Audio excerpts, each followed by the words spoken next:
Hello everyone, welcome to Indian Economy by Aman Soni. In today's news hour, we'll discuss the important articles related to economy from the Hindu newspaper. In page 1, there is a news related to RBI. We'll see that in the editorial page.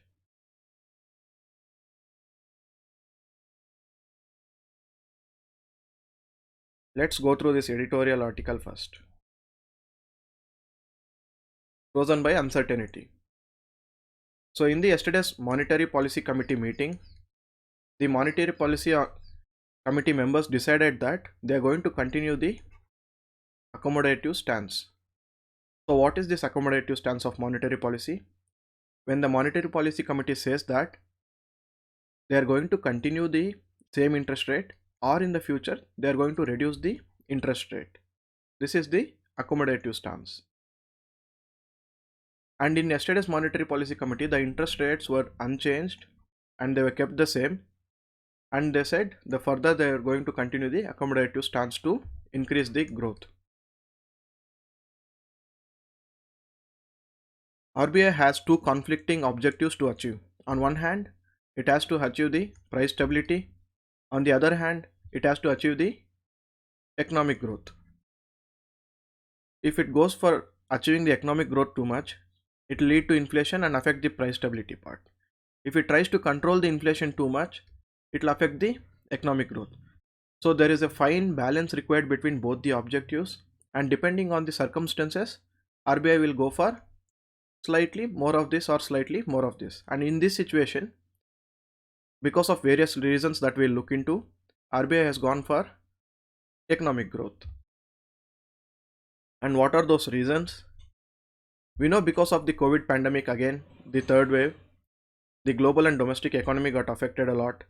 The private consumption has fallen very much. We discussed how the private consumption is low in the rural areas in the previous news hour sessions, and the domestic demand is low because of the private consumption is low.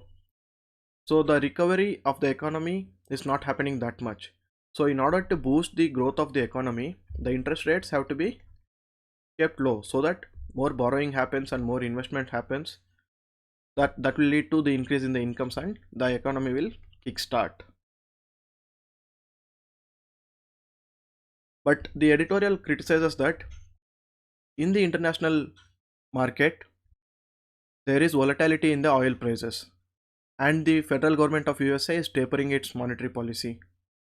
All that will lead to increase in the prices, that will lead to inflation, and RBI has not gone for cutting the inflation, the price stability, but it has gone for economic growth, which will affect the poor more if the inflation is too much. But RBI has justified that given the circumstances at this moment, going for accommodative stance is the best thing to do based on various factors like the consumer price index, inflation, the oil prices have been taken into consideration, and RBI expects that the vegetable prices are going to be stable in the future, and they are expecting a reasonably good monsoon. So they have kept the growth to a supportive stance. This was the article about the RBI and Monetary Policy Committee.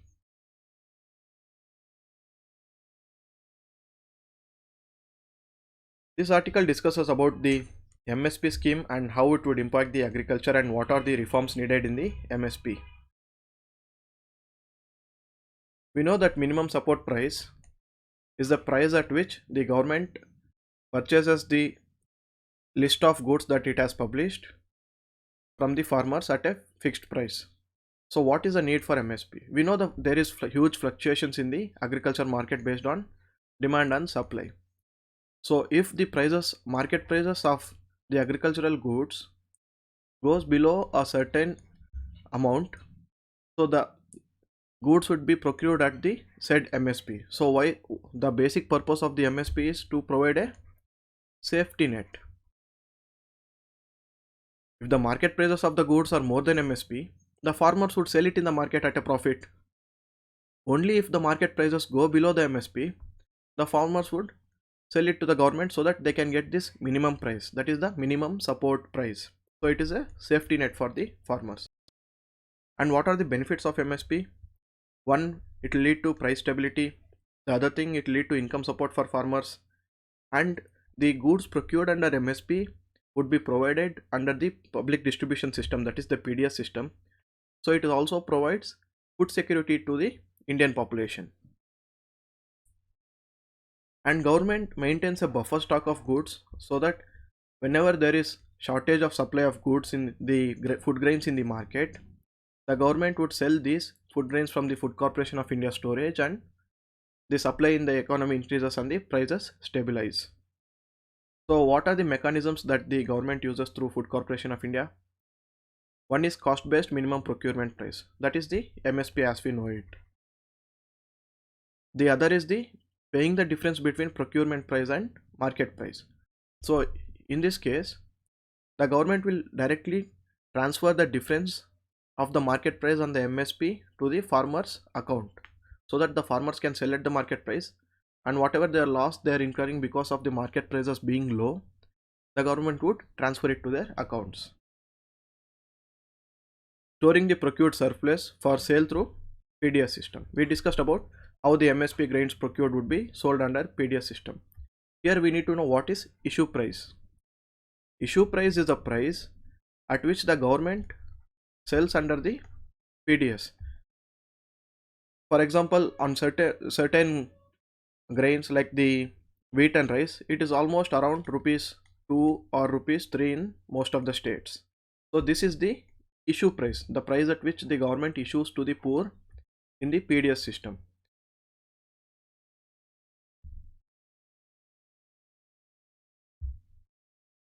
Then the authors discuss that during the Green Revolution, the MSP would be supported mainly for the rice, wheat and sugar. This led to, and also the support from the Green Revolution, all this led to the three crops being produced at a high quantity. And other millets, coarse cereals, pulses, they were all neglected. In the previous news hours, we discussed about how MSP could be used as a policy tool to get the required crop production.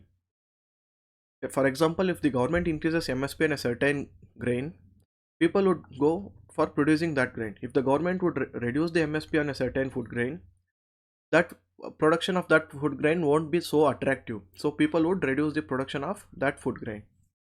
So if the government wants people to produce more and more pulses, if it automatically increases the MSP, people would find it lucrative to produce that pulse and sell it to the government under MSP.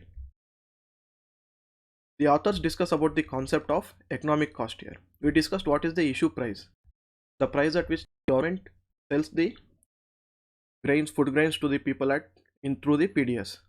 But the government is providing people at a subsidized rate. The actual cost of producing the food grains and transporting it and distributing is not 2 or 3 rupees. It should be much higher, and that cost is called economic cost.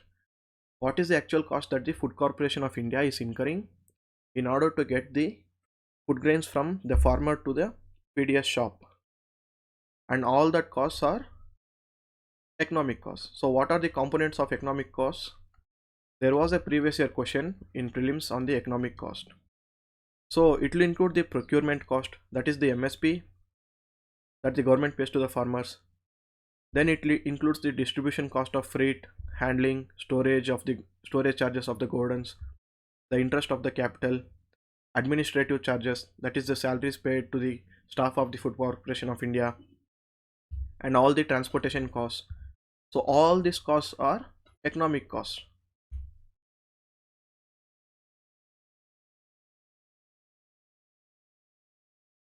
So the author suggests that instead of directly declaring MSP at a fixed rate, instead of having a fixed rate, we should have a price band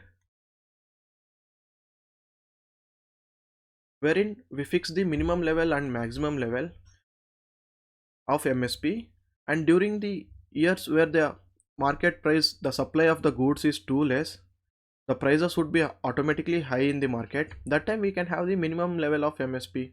So nobody would be willing to sell at MSP, but they would be willing to sell at market prices.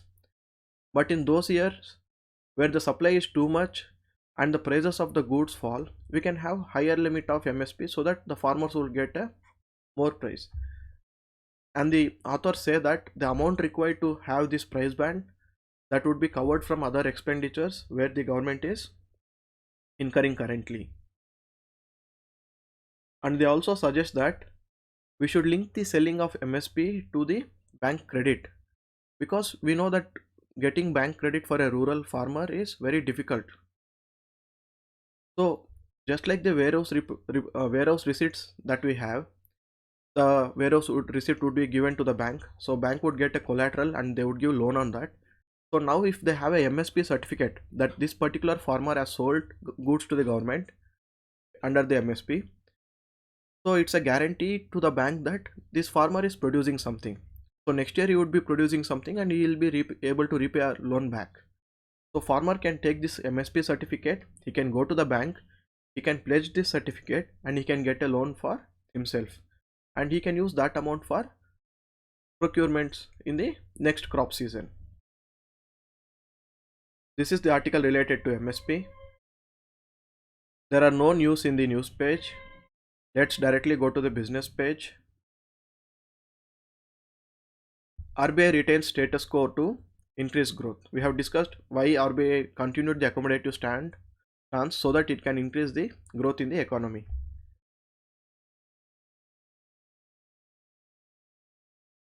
Cryptos are a threat to financial stability, says Shaktikanta Das, the governor.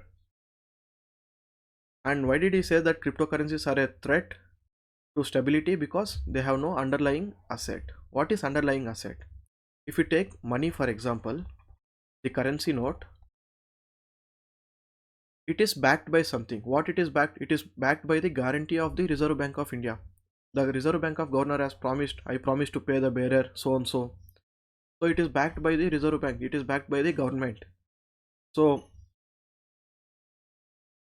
you will have somebody to value that amount. But what for cryptocurrencies? Who will pay the amount? There is no underlying asset for that. If you take commodity derivatives, for example, the derivatives papers would be sold on the stock market, but there is an underlying asset. At that underlying asset, for example, is the food grain that you are guaranteed in the derivative certificate for commodities. So but for case of the cryptocurrencies, there is no underlying asset. We are just speculating on the cryptocurrency itself. There is nothing that will back it.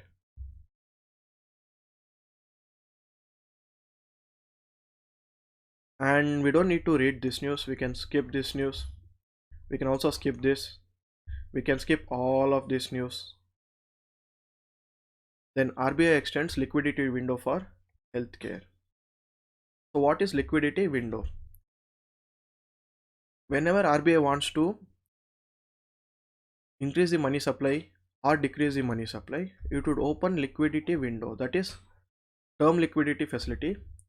A window is for a certain period of time. It says for 15 days this would be open, for 1 day this would be open. So whichever bank wants to borrow at that particular time at a fixed rate that RBI decides, it can go and borrow from Reserve Bank of India. So here during the COVID pandemic, the healthcare sector was declared under priority sector lending, so banks could give more loans to that, and now they have extended the liquidity facility that they had provided to the healthcare sector.